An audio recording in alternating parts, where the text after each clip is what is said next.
En los archivos polvorientos de los registros históricos del territorio de Dakota, existe un expediente que durante más de un siglo ha permanecido sellado bajo la clasificación de incidente no resuelto, acceso restringido. Los documentos contenidos en este archivo narran eventos que ocurrieron durante el invierno de 1878 en Deadwood, una comunidad minera que experimentó una transformación tan radical y perturbadora que las autoridades territoriales decidieron que ciertos detalles nunca deberían ser revelados al público general.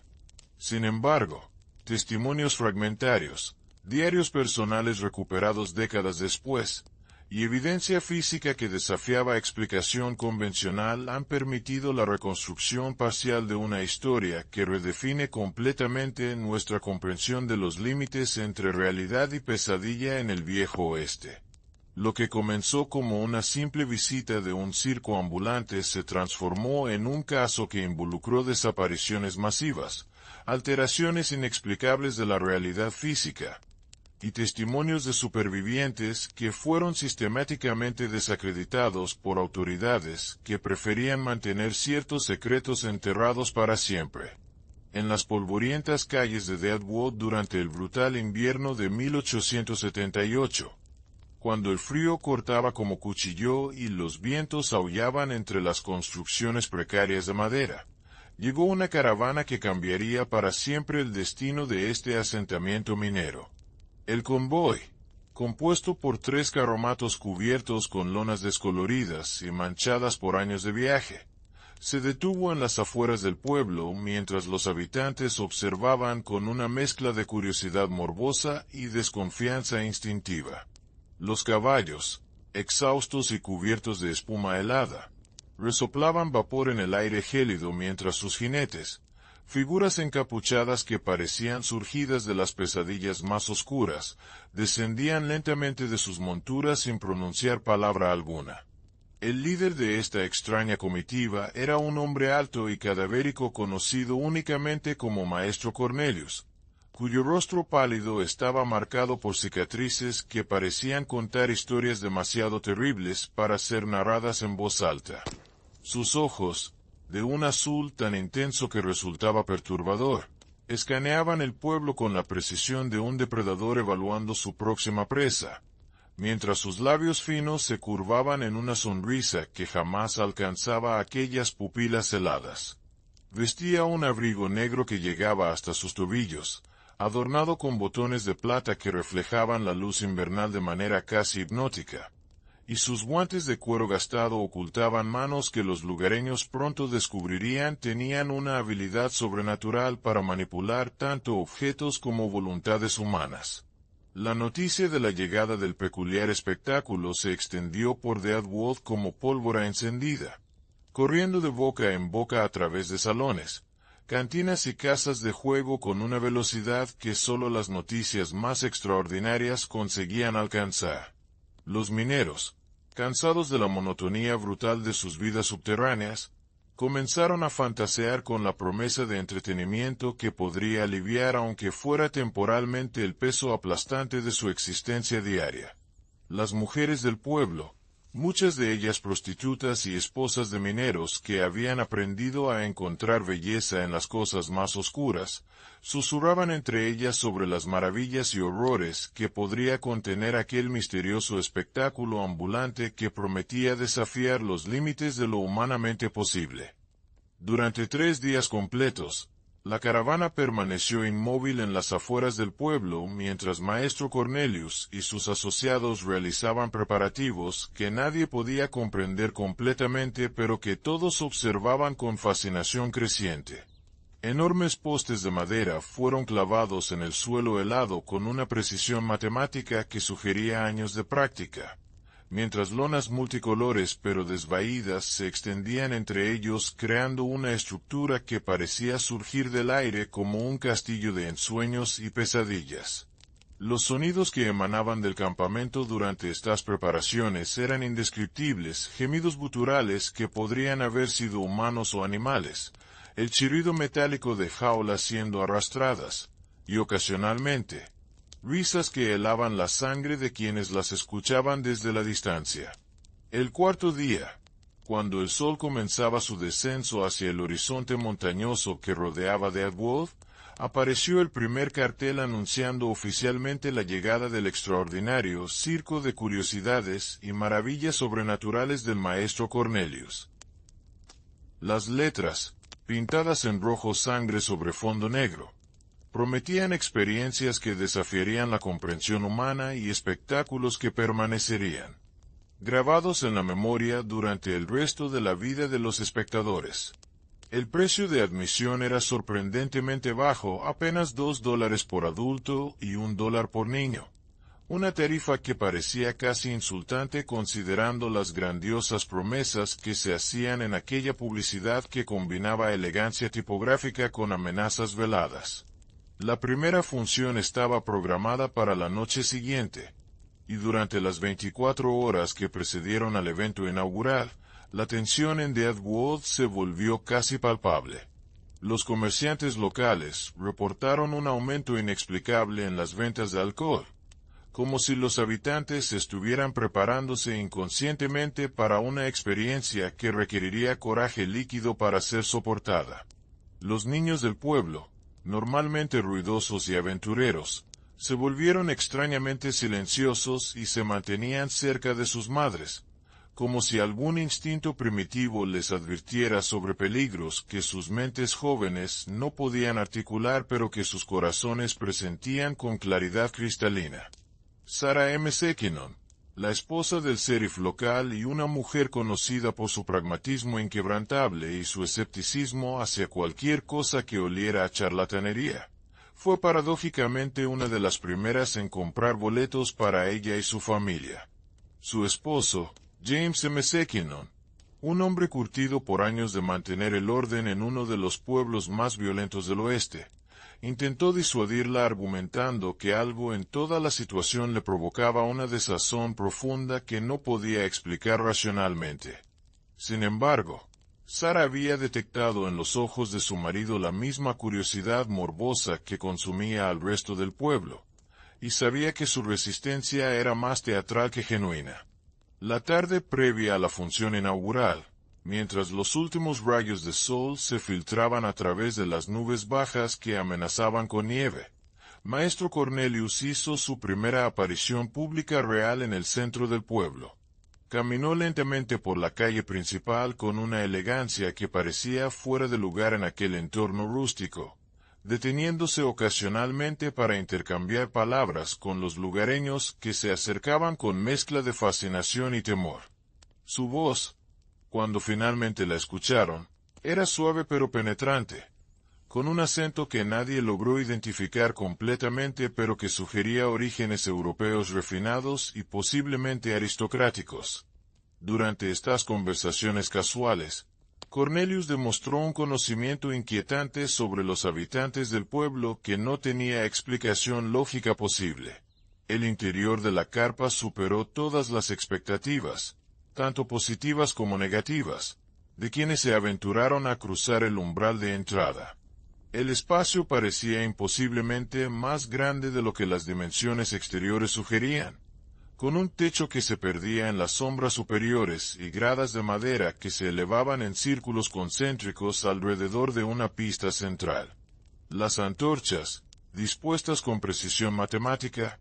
creaban un patrón de luz y sombra que resultaba simultáneamente acogedor y amenazante, mientras que el aroma que permeaba el aire era una mezcla indescriptible de incienso, animales salvajes, y algo más que ninguno de los presentes pudo identificar pero que todos encontraron vagamente nauseabundo. Los asientos se llenaron rápidamente,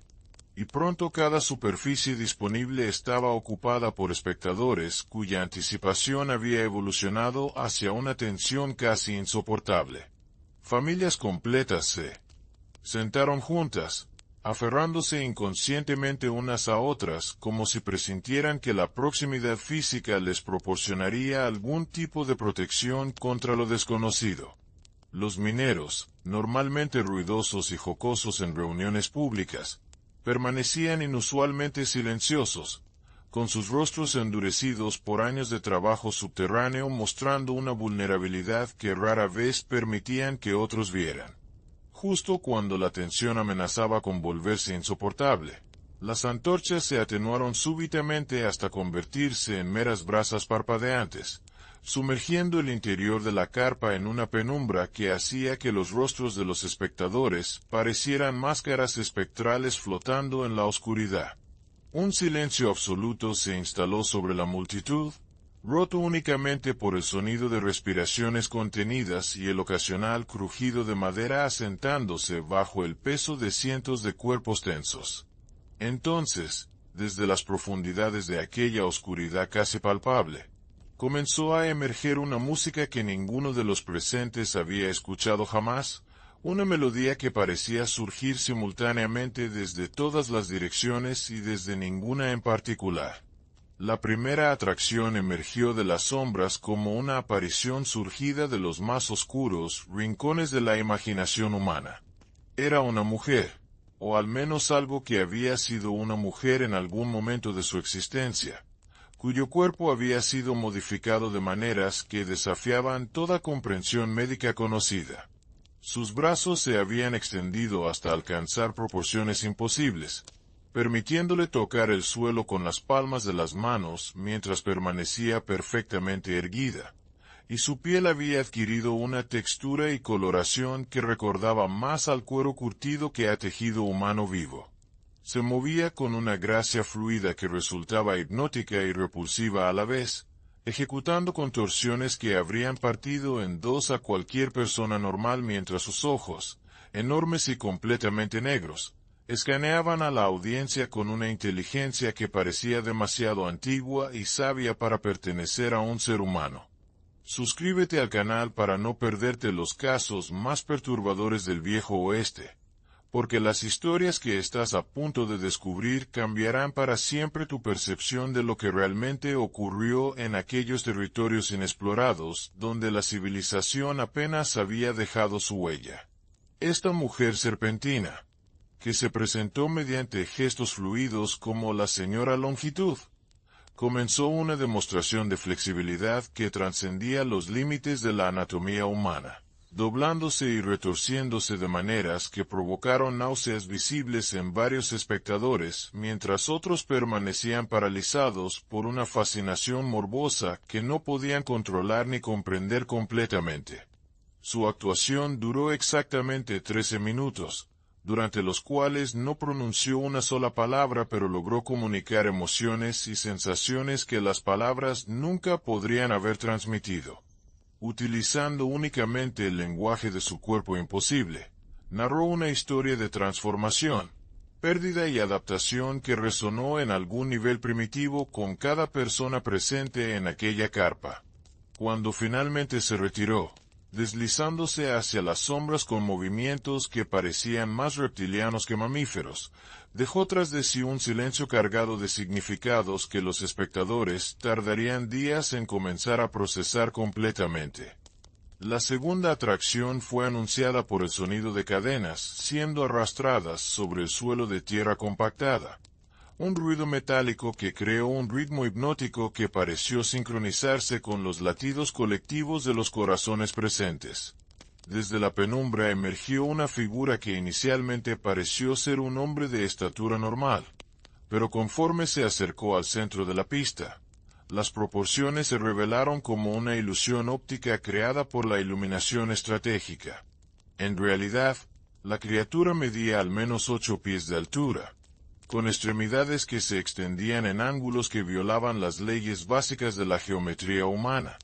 y su rostro estaba oculto tras una máscara de metal que reflejaba la luz de las antorchas de manera que creaba patrones cambiantes que dolían a la vista cuando se observaban directamente.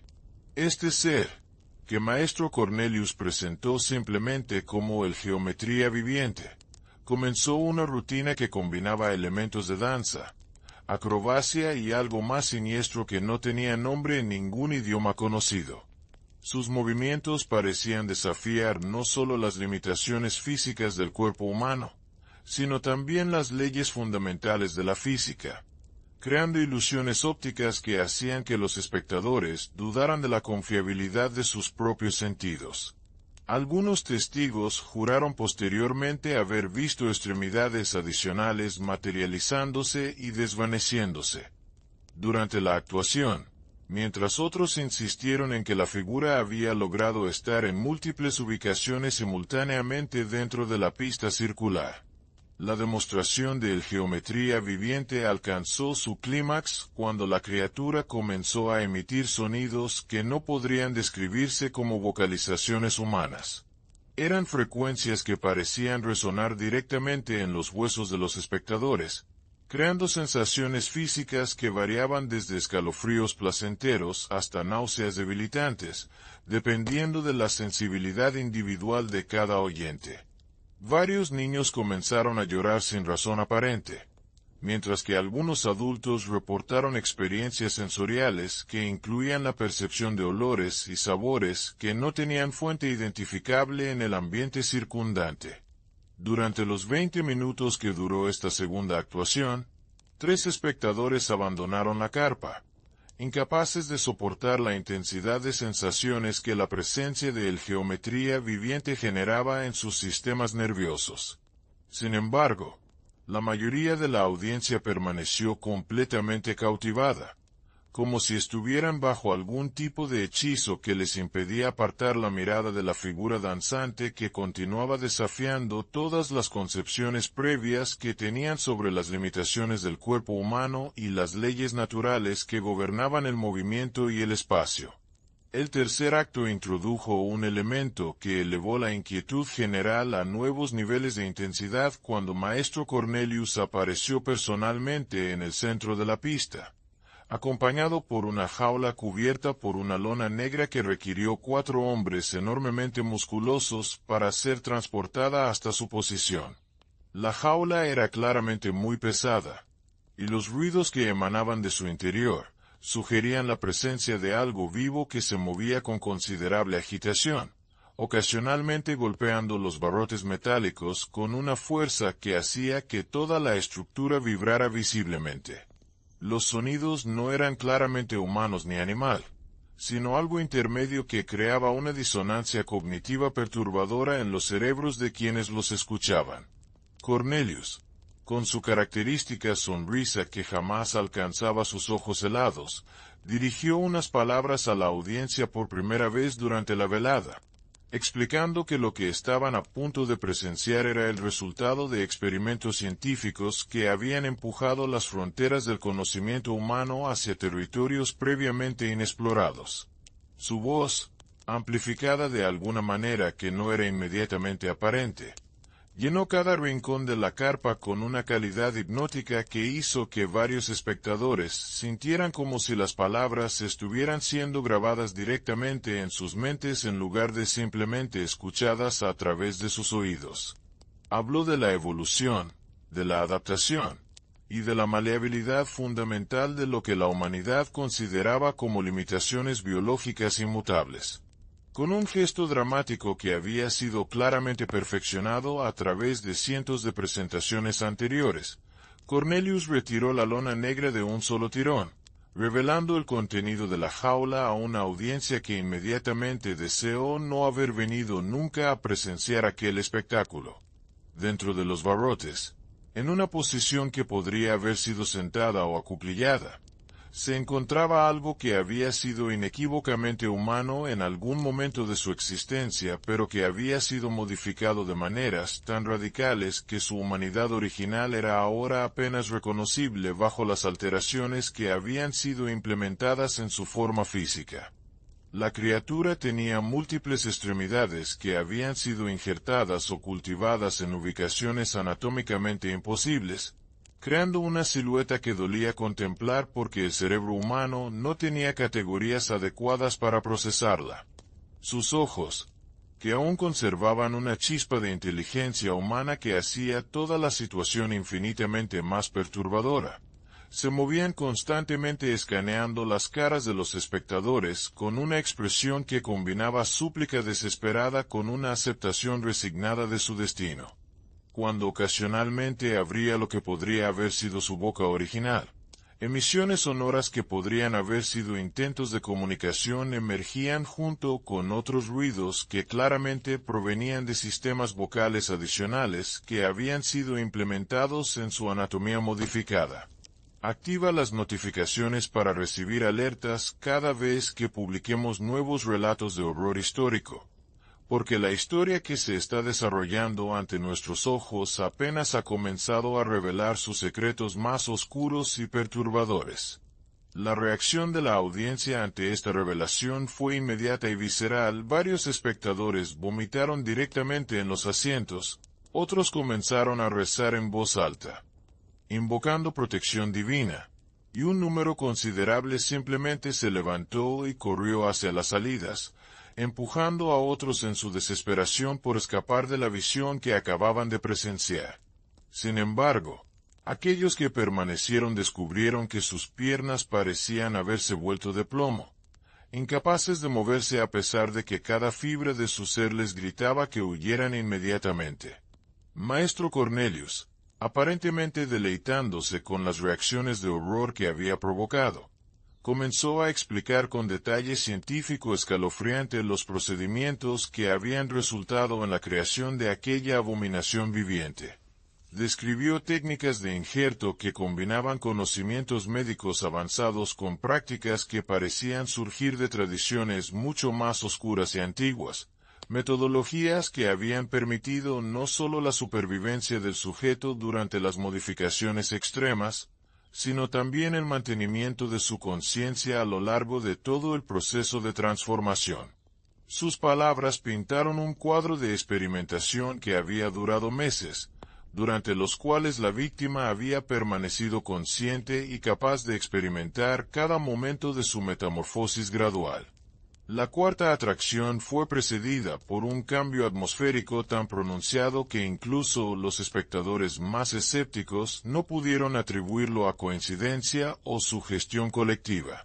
La temperatura dentro de la carpa descendió abruptamente en al menos 15 grados, creando nubes de vapor con cada exhalación mientras que el aire mismo parecía volverse más denso, más difícil de respirar,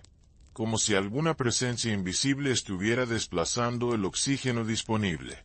Las antorchas, que hasta ese momento habían proporcionado iluminación constante, comenzaron a parpadear erráticamente, creando un efecto estroboscópico que distorsionaba la percepción del movimiento y hacía que las sombras cobraran vida propia. Desde las profundidades de la oscuridad que rodeaba la pista central emergió lentamente una figura femenina cuya presencia inmediatamente alteró la naturaleza fundamental de la experiencia que los espectadores estaban viviendo. No era simplemente otra atracción de circo, sino algo que trascendía las categorías normales de entretenimiento y se adentraba en territorios que la mente humana no estaba preparada para navegar. Su apariencia física era paradójicamente tanto hermosa como absolutamente aterrorizante, con rasgos que parecían perfectos cuando se observaban individualmente pero que juntos creaban una totalidad que violaba todas las expectativas sobre lo que constituía un rostro humano normal. Esta mujer, que Cornelius presentó como la profetisa del último día, no realizó ninguna demostración de habilidades físicas o trucos de ilusionismo. En cambio, simplemente se colocó en el centro de la pista y comenzó a hablar directamente a individuos específicos en la audiencia, dirigiéndose a ellos por nombres que supuestamente no podría haber conocido y compartiendo información sobre eventos futuros en sus vidas con una especificidad que era imposible de explicar mediante métodos convencionales de adivinación o trucos de salón. Sus predicciones no eran vagas generalidades que podrían aplicarse a cualquier persona, sino detalles precisos sobre fechas, ubicaciones, y circunstancias que habrían sido imposibles de determinar sin conocimiento sobrenatural genuino. A medida que la profetisa continuaba sus revelaciones, patrones inquietantes comenzaron a emerger en sus predicciones. Muchas de las profecías involucraban tragedias, muertes inesperadas, y desastres que afectarían no solo a los individuos directamente mencionados, sino a toda la comunidad de Deadwood. Habló de un incendio que consumiría 3 edificios principales del pueblo durante el próximo verano, de una epidemia que cobraría las vidas de 12 niños antes del fin del invierno, y de una serie de muertes violentas que ocurrirían en secuencia específica durante los próximos 6 meses. La precisión de sus descripciones y la tranquilidad absoluta con la que las presentaba crearon una atmósfera de terror que superó con creces cualquier cosa que las atracciones físicas anteriores habían logrado generar. Lo más perturbador de las profecías de la profetisa era que parecían estar interconectadas de maneras que sugerían que los eventos futuros no eran simples predicciones, sino componentes de un plan más amplio que ya estaba en movimiento. Mencionó nombres de personas que morirían y las fechas exactas de sus fallecimientos, describió las circunstancias que llevarían a cada tragedia, e incluso proporcionó detalles sobre las reacciones de los supervivientes ante cada pérdida. Sus palabras pintaron un cuadro de una comunidad que estaba destinada a sufrir una serie de calamidades que la transformarían fundamentalmente, eliminando su identidad actual y reemplazándola con algo completamente diferente. Durante los 30 minutos que duró la presentación de la profetisa, varios espectadores experimentaron episodios que podrían describirse como ataques de pánico, pero que tenían características que sugerían que algo más profundo y más perturbador estaba ocurriendo en sus sistemas nerviosos. Algunos comenzaron a convulsionar sin razón médica aparente. Otros perdieron temporalmente la capacidad de hablar, y al menos 3 individuos cayeron en estados de trance que persistieron durante toda la duración restante del espectáculo.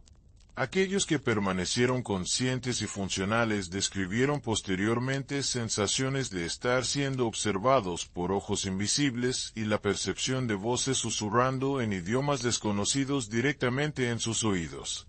Cuando la profetisa finalmente concluyó sus revelaciones y se retiró hacia las sombras, dejó tras de sí una audiencia que había sido fundamentalmente alterada por la experiencia. Ya no eran simplemente espectadores que habían venido en busca de entretenimiento inusual, se habían convertido en participantes involuntarios en algo mucho más grande y más siniestro de lo que habían anticipado. Las semillas del terror que había plantado en sus mentes continuarían creciendo durante las semanas siguientes, influyendo en sus decisiones, sus relaciones, y su percepción de la realidad de maneras que no podrían haber imaginado cuando compraron sus boletos de entrada. La quinta atracción representó un cambio de tono tan dramático que inicialmente proporcionó lo que parecía ser alivio de la tensión insoportable que se había acumulado durante las actuaciones anteriores.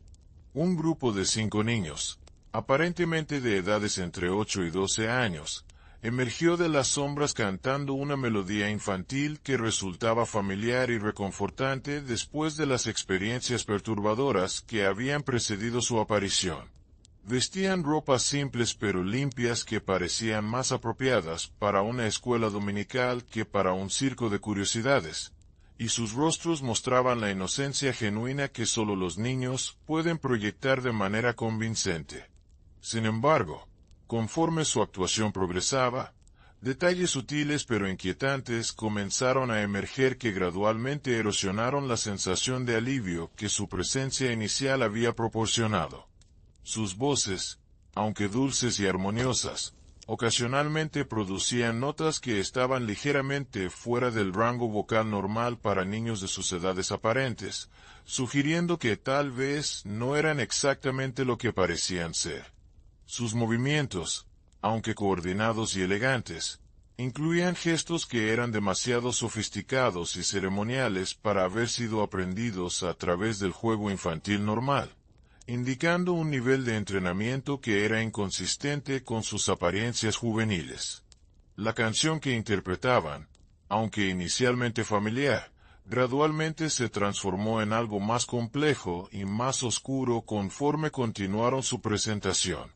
Las letras, que inicialmente describían juegos infantiles inocentes y actividades de verano, evolucionaron hacia temas de transformación, sacrificio,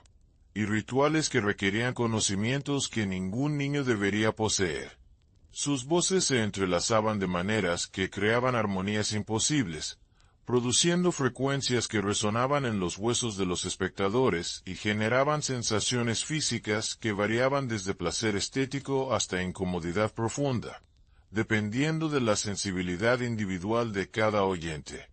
Durante la segunda mitad de su actuación, los 5 niños comenzaron a exhibir habilidades que trascendían claramente las limitaciones normales de la coordinación infantil.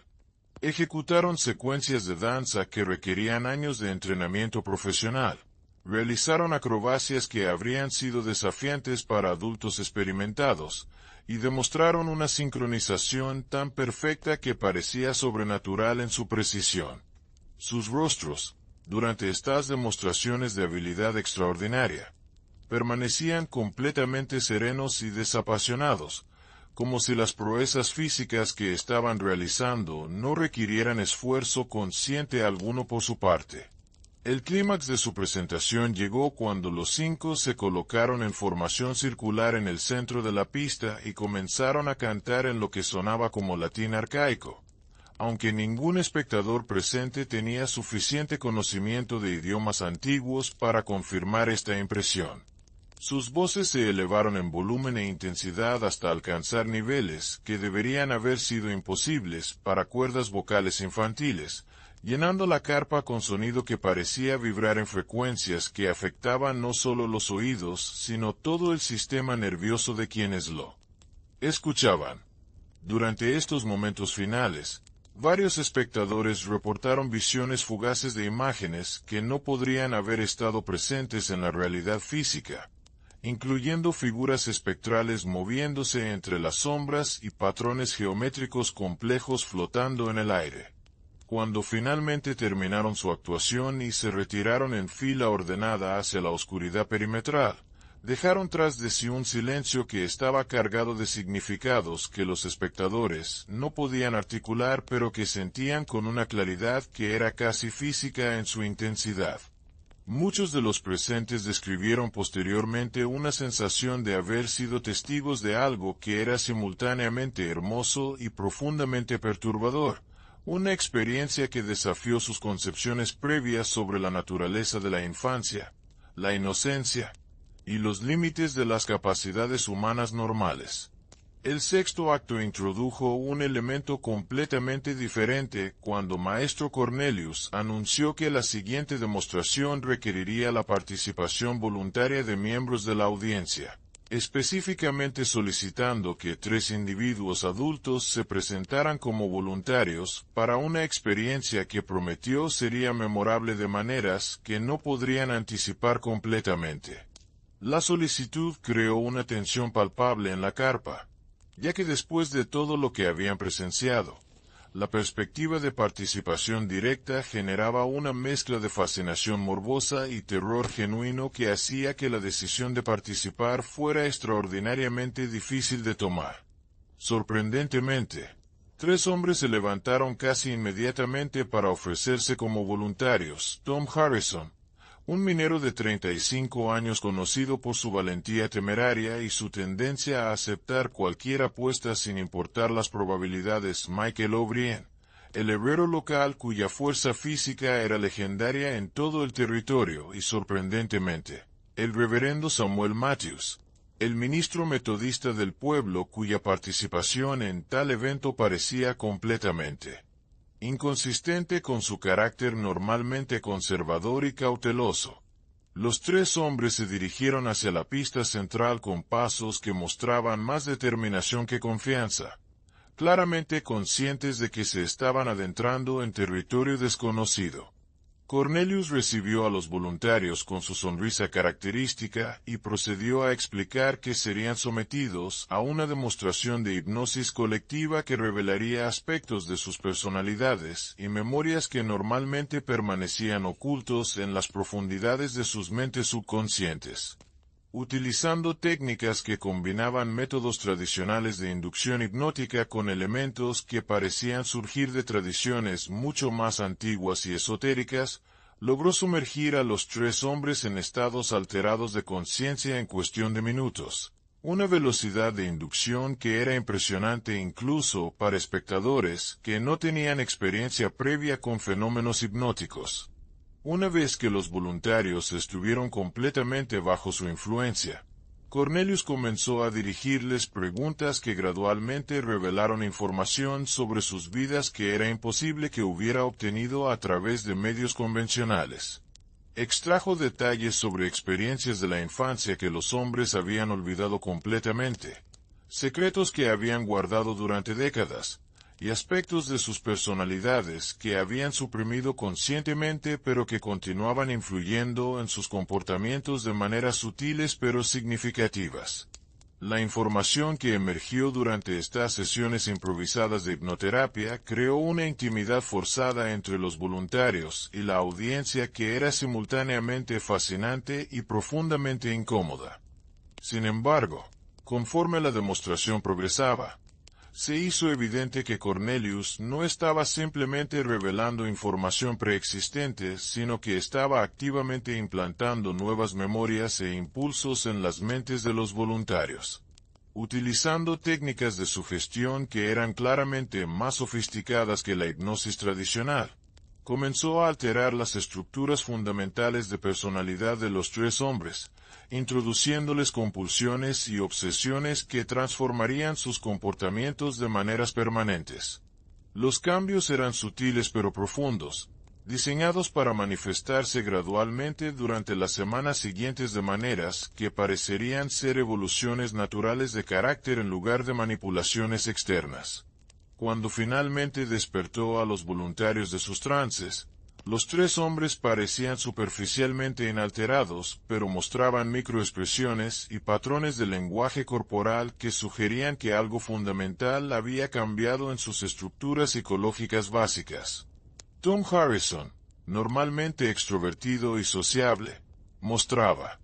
una tendencia nueva hacia la introspección obsesiva. Michael O'Brien había desarrollado un tic nervioso que involucraba tocar repetitivamente su frente como si estuviera verificando la presencia de algo que no debería estar allí. Y el reverendo Matthews exhibía una intensidad en su mirada que sugería que había sido expuesto a conocimientos que desafiaban fundamentalmente su cosmovisión religiosa previamente estable. La séptima atracción fue anunciada por cambios ambientales que eran imposibles de ignorar o racionalizar como efectos teatrales convencionales. El aire dentro de la carpa se volvió visiblemente más denso, adquiriendo una calidad casi viscosa que hacía que cada respiración requiriera esfuerzo consciente, mientras que sonidos que no tenían fuente identificable comenzaron a emanar desde todas las direcciones simultáneamente. Estos sonidos incluían susurros en idiomas desconocidos, risas distantes que parecían provenir de gargantas no humanas, y ocasionalmente, lo que parecían ser gritos de terror o agonía que duraban apenas fracciones de segundo, pero que se grababan indeleblemente en la memoria de todos los que los escuchaban. Desde las sombras más profundas del perímetro de la carpa emergió una procesión de figuras que desafiaron inmediatamente todas las categorías convencionales de clasificación biológica. No eran completamente humanas, pero tampoco eran claramente animales, sino algo intermedio que sugería experimentos de hibridación que habían producido resultados que la naturaleza nunca había pretendido crear. Cada figura era única en su combinación específica de características, pero todas compartían una cualidad fundamental que las identificaba como productos del mismo proceso de alteración radical que había sido aplicado sistemáticamente durante periodos de tiempo prolongados. La primera de estas criaturas híbridas se movía con la gracia fluida de un felino grande, pero su torso claramente había sido humano en algún momento de su existencia, mostrando evidencia de modificaciones quirúrgicas que habían integrado características anatómicas de múltiples especies de maneras que eran simultáneamente artísticas y absolutamente horripilantes. Su rostro conservaba suficientes elementos humanos para que los espectadores pudieran reconocer la persona que había sido antes de su transformación, Pero estos elementos estaban tan alterados por las adiciones animales que el efecto general era más perturbador que si hubiera sido completamente no humano. La segunda criatura exhibía características que sugerían ascendencia aviar, con extremidades que habían sido extendidas y modificadas para soportar lo que parecían ser estructuras similares a alas, aunque estas apéndices no parecían funcionales para el vuelo sino más bien ornamentales o ceremoniales en su propósito. Su cabeza había sido alterada para incluir lo que parecía ser un pico parcialmente desarrollado que se integraba de manera grotesca con rasgos faciales humanos residuales, creando una combinación que violaba todas las expectativas sobre simetría y proporción anatómica normal. Sus ojos conservaban una inteligencia claramente humana que hacía que toda la situación fuera infinitamente más trágica y perturbadora de lo que habría sido si la criatura hubiera perdido completamente su conciencia original. La tercera y más inquietante de las criaturas híbridas mostraba evidencia de integración con características reptilianas que habían sido implementadas de maneras que sugerían años de modificación gradual en lugar de alteraciones súbitas. Su piel había adquirido una textura escamosa que cubría aproximadamente la mitad de su superficie corporal, creando patrones que eran geométricamente complejos y estéticamente perturbadores. Sus movimientos combinaban la fluidez serpentina con gestos que eran reconociblemente humanos en su intención comunicativa, aunque distorsionados por las limitaciones físicas que sus modificaciones habían impuesto sobre su rango de movimiento normal. Durante los 25 minutos que duró la presentación de estas criaturas híbridas, interactuaron entre ellas de maneras que sugerían que habían desarrollado su propio sistema de comunicación que combinaba vocalizaciones, gestos, y lo que parecían ser métodos telepáticos de intercambio de información. Sus interacciones crearon narrativas no verbales que contaban historias de transformación, adaptación, y algo que podría haber sido amor o compañía mutua desarrollada a través de experiencias compartidas de alteración radical. Estas historias silenciosas fueron más emotivamente impactantes que cualquier diálogo podría haber sido, creando conexiones empáticas involuntarias entre las criaturas y los espectadores que observaban sus interacciones. El clímax de esta presentación llegó cuando las tres criaturas se colocaron en formación triangular en el centro de la pista y comenzaron a emitir sonidos que claramente constituían algún tipo de canto ritual o ceremonial. Sus voces, alteradas por las modificaciones anatómicas que habían sido implementadas en sus sistemas vocales, se entrelazaban de maneras que creaban armonías imposibles que resonaban en frecuencias que parecían afectar directamente el sistema nervioso de los espectadores. Durante estos momentos finales de canto, varios miembros de la audiencia reportaron visiones de paisajes alienígenas, estructuras arquitectónicas que desafiaban las leyes de la física, y encuentros con entidades que no tenían analogías en la experiencia humana normal. El octavo acto marcó un punto de inflexión en la estructura general del espectáculo cuando Maestro Cornelius anunció que las demostraciones restantes requerirían un nivel de participación de la audiencia que trascendería el rol tradicional de observación pasiva. Explicó que los espectadores se habían convertido, mediante su presencia y atención sostenida durante las actuaciones anteriores, en componentes integrales de un proceso más amplio que había estado desarrollándose desde el momento en que cruzaron el umbral de entrada a la carpa. Sus palabras sugerían que todo lo que habían presenciado hasta ese punto había sido preparación para lo que estaba a punto de ocurrir, una revelación que transformó retroactivamente la naturaleza de toda la experiencia. La carpa misma comenzó a transformarse de maneras que eran visualmente obvias, pero que desafiaban explicación racional. Las dimensiones interiores parecían estar expandiéndose gradualmente, creando más espacio disponible sin que hubiera cambios correspondientes en la estructura externa que fueran visibles para observadores hipotéticos fuera del perímetro de la carpa. Las gradas que habían acomodado confortablemente a la audiencia al inicio de la velada ahora parecían extenderse hacia arriba en niveles adicionales que definitivamente no habían existido anteriormente, permitiendo que los espectadores se encontraran sentados a alturas que proporcionaban perspectivas completamente nuevas sobre los eventos que se desarrollaban en la pista central.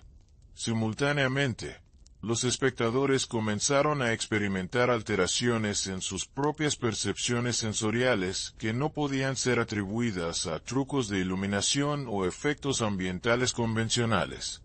Muchos reportaron la capacidad súbita de escuchar conversaciones que estaban ocurriendo a distancias que deberían haber estado más allá del rango auditivo normal, mientras que otros describieron visiones periféricas de movimientos y figuras que no estaban presentes cuando dirigían su atención directamente hacia las ubicaciones donde habían percibido actividad. Estas experiencias sensoriales expandidas crearon una sensación colectiva de estar participando en eventos que eran más grandes y más complejos de lo que sus percepciones normales les habrían permitido comprender. La alteración más inquietante fue la realización gradual de que los pensamientos y emociones individuales estaban comenzando a fusionarse en una conciencia colectiva que mantenía elementos de identidad personal pero que también permitía acceso a las experiencias y memorias de otros espectadores. Este fenómeno se manifestó inicialmente como una capacidad inexplicable de anticipar las reacciones emocionales de personas sentadas a considerable distancia, pero gradualmente evolucionó hacia un intercambio más directo de memorias, fantasías y miedos que creó una intimidad forzada entre extraños que era simultáneamente aterrorizante y profundamente conmovedora. Durante esta fase de transformación perceptual colectiva, los límites entre las diferentes atracciones que habían sido presentadas durante la velada comenzaron a difuminarse, creando una narrativa continua que reveló conexiones previamente ocultas entre todos los elementos aparentemente dispares del espectáculo. Los espectadores se dieron cuenta gradualmente de que cada actuación había sido un componente de un ritual más amplio que había estado usando su atención colectiva como catalizador para alteraciones en la estructura fundamental de la realidad dentro del espacio definido por la carpa. Posiblemente, más allá de sus confines físicos aparentes. El noveno segmento del espectáculo introdujo la participación directa de los espectadores de maneras que habían sido completamente imprevistas cuando compraron sus boletos de entrada. Sin invitación explícita o instrucciones claras, miembros individuales de la audiencia comenzaron a levantarse de sus asientos y dirigirse hacia la pista central, aparentemente compelidos por impulsos que no podían resistir o comprender completamente. Estos individuos incluían personas de todas las edades y trasfondos sociales, desde mineros rudos hasta esposas respetables y niños que normalmente habrían sido demasiado tímidos para participar en demostraciones públicas voluntariamente. Una vez que estos participantes involuntarios llegaron a la pista central, comenzaron espontáneamente a realizar actividades que parecían surgir de conocimientos que no recordaban haber adquirido previamente. Algunos empezaron a danzar en patrones complejos que requerían coordinación entre múltiples participantes, mientras que otros comenzaron a cantar en armonías que crearon melodías que ninguno de ellos había escuchado anteriormente pero que todos parecían conocer instintivamente.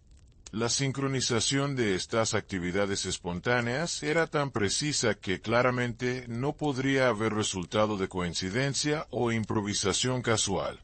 Los participantes que permanecieron en sus asientos describieron posteriormente sensaciones de estar observando versiones alteradas de sí mismos ejecutando las actividades en la pista central, como si sus conciencias hubieran sido parcialmente divididas entre sus cuerpos físicos estacionarios y duplicados espectrales que estaban participando activamente en los rituales que se desarrollaban ante sus ojos.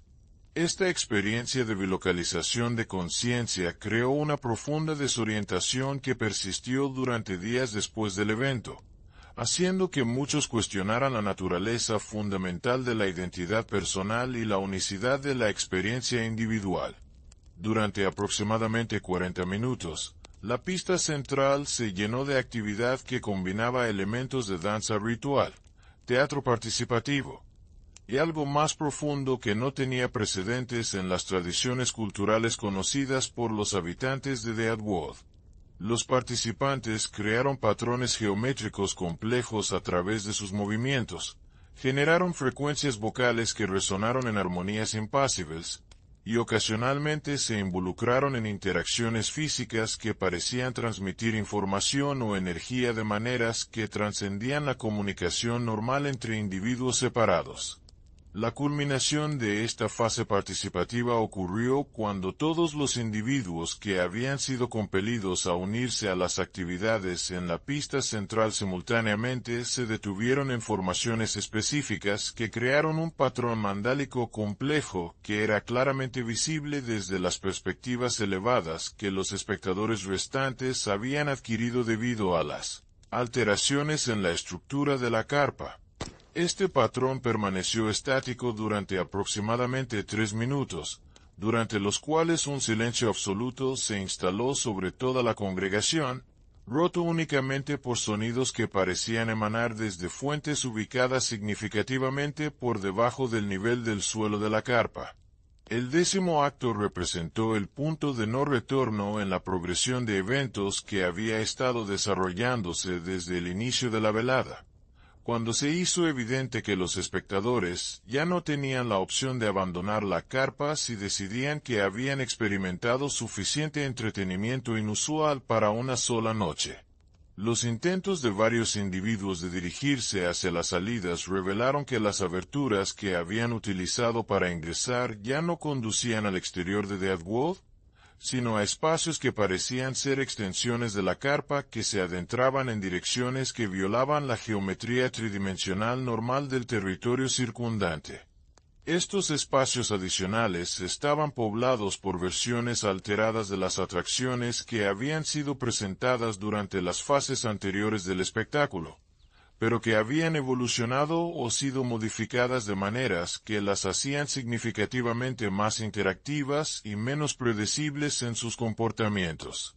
La señora Longitud, por ejemplo, ya no se limitaba a demostraciones de flexibilidad extrema, sino que se había convertido en una presencia que podía manifestarse simultáneamente en múltiples ubicaciones dentro de los espacios expandidos, intercambiando fragmentos de conversación con espectadores individuales que revelaban conocimientos íntimos sobre sus vidas que iban más allá incluso de lo que Maestro Cornelius había demostrado previamente. El geometría viviente había evolucionado hacia algo que ya no mantenía una forma física constante, sino que existía como un flujo continuo de transformaciones que incluía periodos durante los cuales adoptaba características que los observadores reconocían como reminiscencias de personas que habían conocido en el pasado, incluyendo familiares fallecidos y conocidos de la infancia que no habían visto durante décadas. Estas transformaciones no eran simples imitaciones superficiales, sino recreaciones que incluían manierismo, patrones de habla y memorias específicas que hacían que las interacciones fueran emotivamente devastadoras para quienes las experimentaron. Las criaturas híbridas que habían sido presentadas durante el 7º acto ahora funcionaban como guías dentro de los espacios expandidos, dirigiendo a grupos de espectadores hacia diferentes áreas que parecían estar diseñadas para evocar respuestas psicológicas específicas basadas en los traumas, fobias y secretos individuales que habían sido extraídos durante las fases anteriores del espectáculo. Estos recorridos personalizados crearon experiencias que eran únicamente perturbadoras para cada participante, utilizando información psicológica íntima para maximizar el impacto emocional de cada encuentro. Durante este periodo de exploración forzada de los espacios expandidos, muchos espectadores se encontraron con versiones de sí mismos que representaban caminos de vida que no habían seguido, decisiones que no habían tomado, y potencialidades que habían permanecido sin realizar. Estas confrontaciones con versiones alternativas de sus propias identidades crearon crisis existenciales que cuestionaron la naturaleza fundamental de la elección personal, el destino, y la unicidad de la experiencia individual dentro del contexto más amplio de posibilidades infinitas.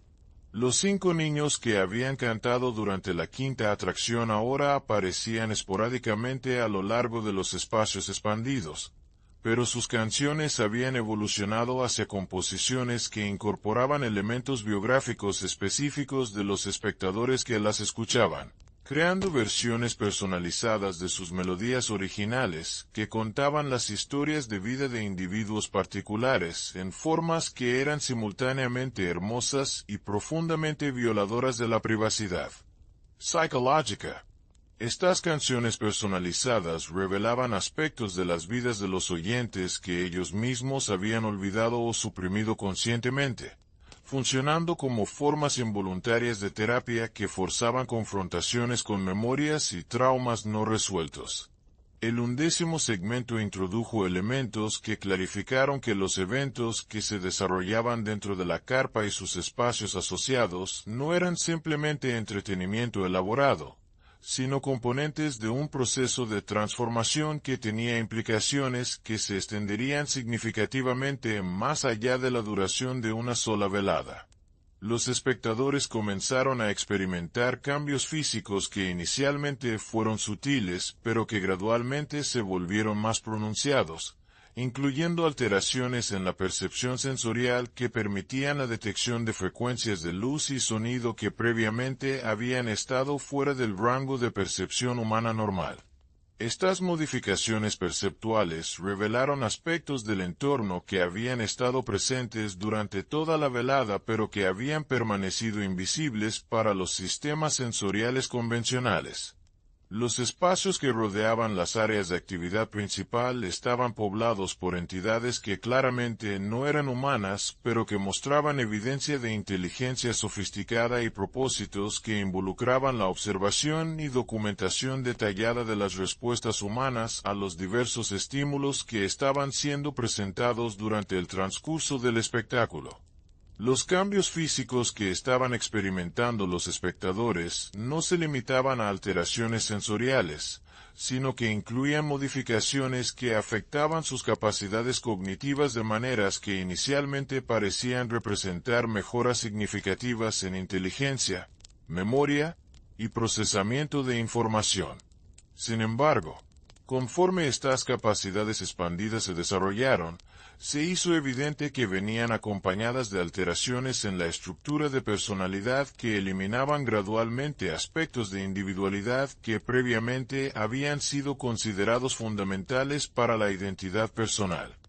Algunos espectadores comenzaron a exhibir conocimientos sobre temas que definitivamente no habían estudiado previamente, incluyendo información técnica sobre procesos científicos avanzados, fluidez en idiomas que nunca habían escuchado antes de esa noche, y comprensión intuitiva de principios matemáticos y filosóficos que normalmente requerían años de educación formal para ser dominados. Estas adquisiciones súbitas de conocimiento sugerían que algún tipo de transferencia de información estaba ocurriendo que involucraba fuentes que no eran accesibles a través de métodos de aprendizaje convencionales. Simultáneamente, muchos participantes comenzaron a perder conexión con memorias y experiencias que previamente habían formado los fundamentos de sus identidades personales, incluyendo recuerdos de familiares cercanos, eventos formativos de la infancia, y asociaciones emocionales que habían definido sus personalidades durante décadas. Esta erosión de memoria personal creó espacio psicológico que era inmediatamente ocupado por perspectivas, valores, y sistemas de creencias que parecían originarse desde fuentes externas que tenían agendas que no necesariamente se alineaban con los intereses previos de los individuos afectados. No te pierdas los detalles más estremecedores de esta historia activando la campanita de notificaciones, porque lo que está a punto de revelarse cambiará para siempre tu comprensión de los límites entre la realidad y la pesadilla en el viejo oeste. Durante este proceso de transformación cognitiva y erosión de identidad personal, los vínculos sociales y familiares que habían conectado previamente a los miembros individuales de la comunidad de Deadwood comenzaron a disolverse, siendo reemplazados por formas de conexión que eran más intensas y directas, pero que también eliminaban la autonomía personal que había caracterizado las relaciones humanas normales. El 12º acto reveló que las transformaciones que estaban experimentando los espectadores no eran efectos temporales que se desvanecerían una vez que abandonaran la carpa, sino alteraciones permanentes que los convertirían en algo fundamentalmente diferente de lo que habían sido cuando llegaron en busca de entretenimiento inusual. Los cambios físicos se aceleraron, produciendo modificaciones anatómicas que inicialmente fueron menores, pero que siguieron patrones que sugerían que eventualmente resultarían en alteraciones tan radicales como las que habían sido exhibidas por las atracciones durante las fases anteriores del espectáculo. Estas revelaciones provocaron intentos desesperados de escape por parte de algunos espectadores que aún conservaban suficiente sentido de identidad personal para desear preservar sus formas de existencia originales. Pero estos esfuerzos fueron sistemáticamente frustrados por alteraciones en la estructura espacial que hacían que todos los caminos condujeran de regreso al centro de la carpa, donde Maestro Cornelius observaba el desarrollo de los eventos con una satisfacción que finalmente había reemplazado completamente su sonrisa artificial característica.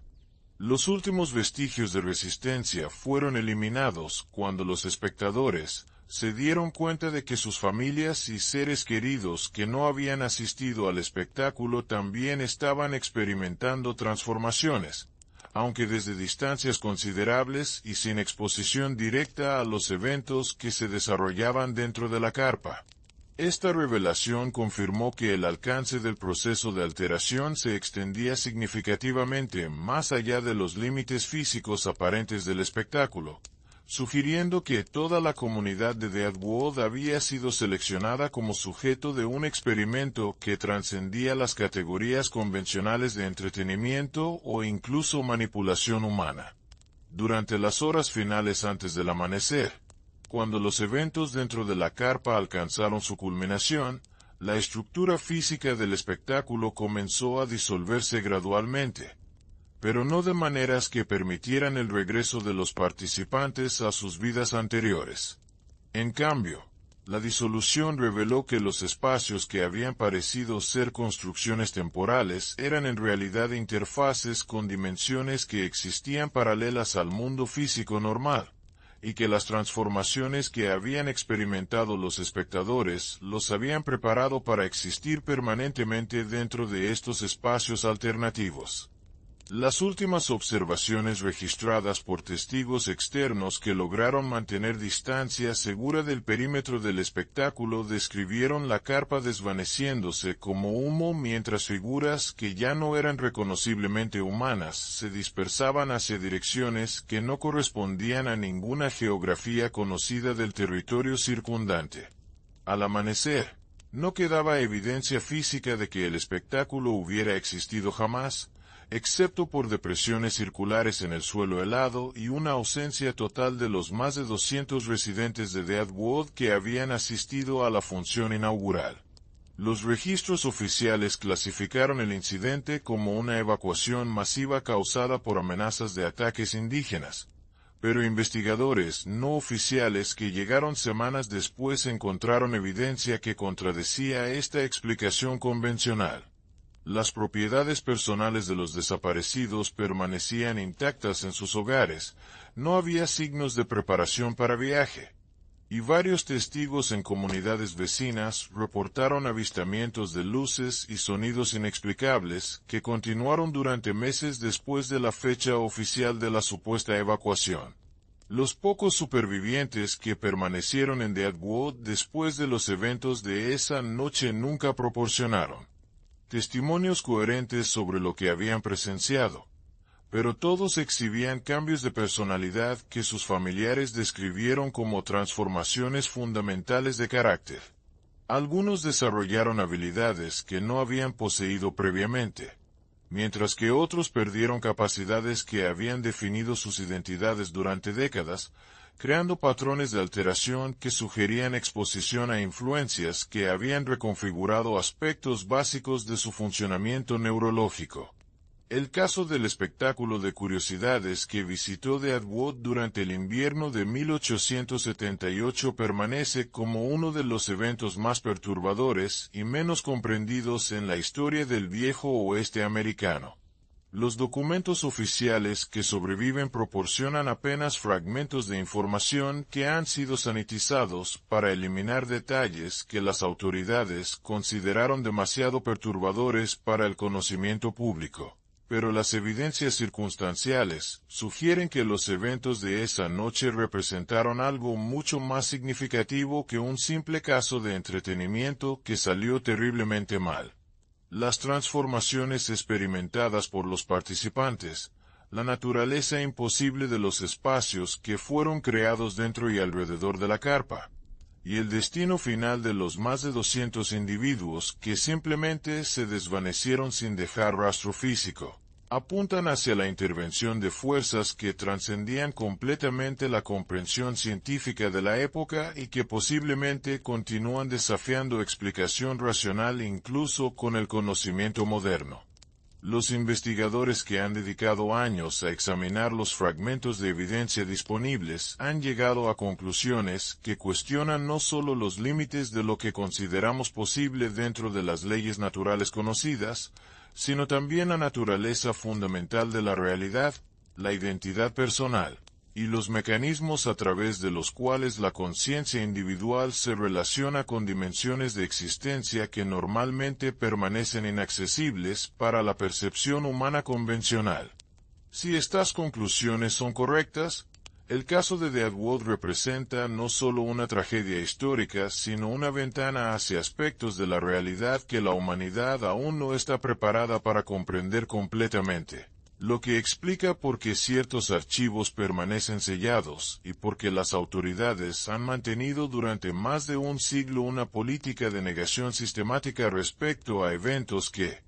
de ser ampliamente conocidos, podrían alterar fundamentalmente nuestra comprensión de lo que significa ser humano en un universo que claramente contiene elementos que trascienden nuestras categorías más básicas de clasificación y comprensión.